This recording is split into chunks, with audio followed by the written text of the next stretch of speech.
Pasado el periodo de la ascensión de nuestro Dios y Salvador Jesucristo, viene este gran domingo que es el domingo del primer concilio de Nicea, de los santos padres reunidos en aquel entonces.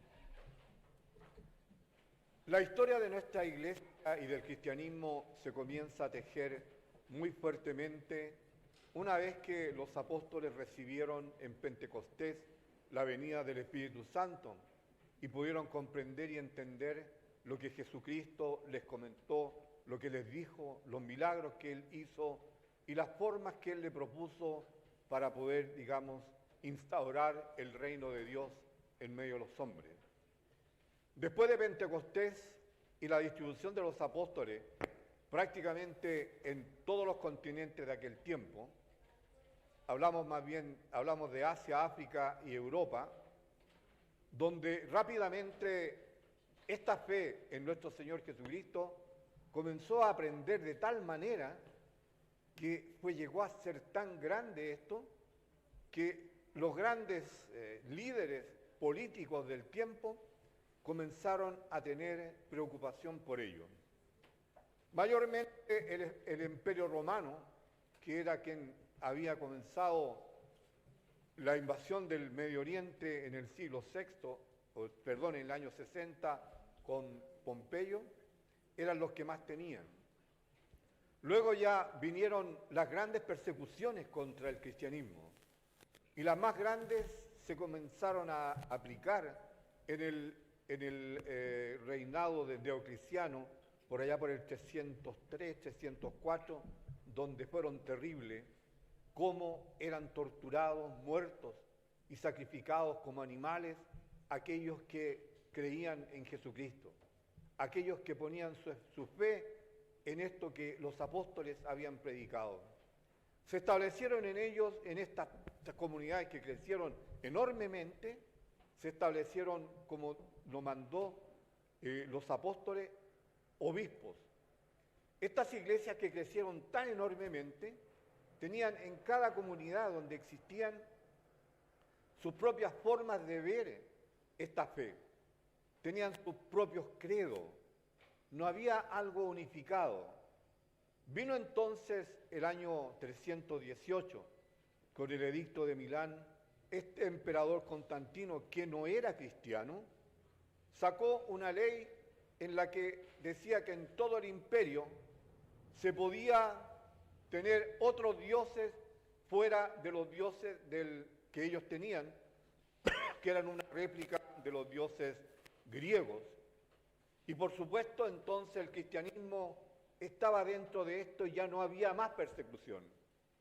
Por lo tanto podían libremente ejercer su fe. Y este Constantino, que trajo a su madre, que también la habían exiliado, porque en ese tiempo también había una pugna de él con otro emperador, que él, gracias a una intervención divina, él rezó la noche anterior a la gran batalla, que los dioses que ellos creían les pudieran ayudar. Y una cosa prodigiosa apareció en el cielo, una cruz, ¿no? Y debajo una escritura en latín que decía in hoc signus vinci, con este signo vencerás. Así es que mandó a poner en todos los estandartes de guerra del Imperio Romano la cruz, ¿no? Y esto fue lo que después de esa gran batalla ganó y pudo posesionarse, ser como el único emperador de ese tiempo. Por lo tanto, para él fue un tema prodigioso el que esto donde murió nuestro Señor Jesucristo haya sido el que le otorgara la victoria sobre sus enemigos. Y al traer a su madre, que era una gran cristiana, Santa Elena, que celebramos ahora recién, el 22 de mayo, por supuesto que el cristianismo comenzó a crecer mucho más. Ya antes del 325 había más de 40 iglesias cristianas y muchas más en el imperio. Ella mandó a construir también la Basílica de la Natividad en Belén, el Santo Sepulcro, y también la historia dice que tal vez haya puesto una iglesia sobre el lugar donde murió Pedro en Roma. Pero al ver Constantino que esto del cristianismo era tan inmenso, como decimos en nuestros tiempos, nadie tonto, pues, dijo, voy a hacerlos que se vengan conmigo. Y los hizo, ¿no es cierto?, participar de su reinado, dándole lugares preferenciales a los cristianos y dándole lugares y entregando todo aquello que antes le había sido confiscado por las persecuciones a los cristianos, retornarlo, y ahí, no sé, de esa manera este cristianismo que nosotros tenemos hoy día es el culpable de ser el gran interventor en la iglesia, en el mundo, de más de 2.000 millones de creyentes. Por lo tanto, esta iglesia que surgía y que crecía necesitaba una unificación.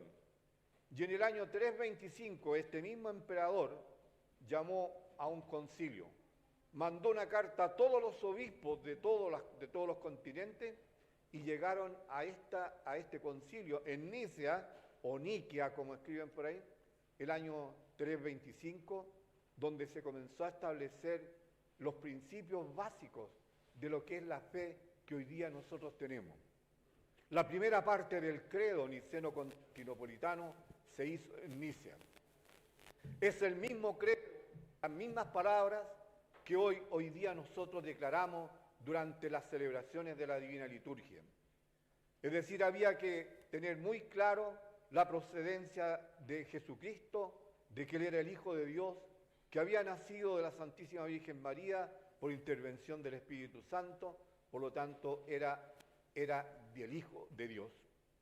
Posteriormente se hicieron otros concilios más adelante para unificarlo, y lo del Espíritu Santo y sobre la Santísima Virgen María, porque también habían otras herejías, como en el concilio de Nicea, donde estaba Arrio, pero eso ya fue sanado y votaron en contra de Arrio 316 obispos en contra de su posición y 2 en contra de él y otro más, algún compañero que haya tenido. Por lo tanto, se hizo. Este primer concilio nos invita a todos nosotros a que cada vez que proclamamos estas verdades de nuestra iglesia, no solamente las proclamemos, sino que nos hagamos partícipes de ellas. Es decir, este concilio de los primeros padres, y en donde llegaron ellos muchos mancos, ciegos, cojos, y de tanta tortura que tuvieron, llegaron. Por eso hoy día tenemos esta declaración tan grande y esta fiesta dedicada hoy día a este primer concilio. Pero nos dice a nosotros que nosotros debemos ser muy buenos cristianos, es decir, no solamente de palabra, ser personas que realmente oran, perdonan, aman al prójimo y por sobre todas las cosas también ellos hacen todo esto para su propia santificación. Que estas palabras también de los primeros padres de este concilio resuenen en nuestros corazones, en nuestros días, y también nos sirvan. Y que cada vez que lo recemos en la Divina Liturgia, recordémonos que está cimentado este credo sobre la base de la gran fe de miles y miles de cristianos y miles de ellos que dieron su sangre porque nosotros tuviéramos hoy día esta fe.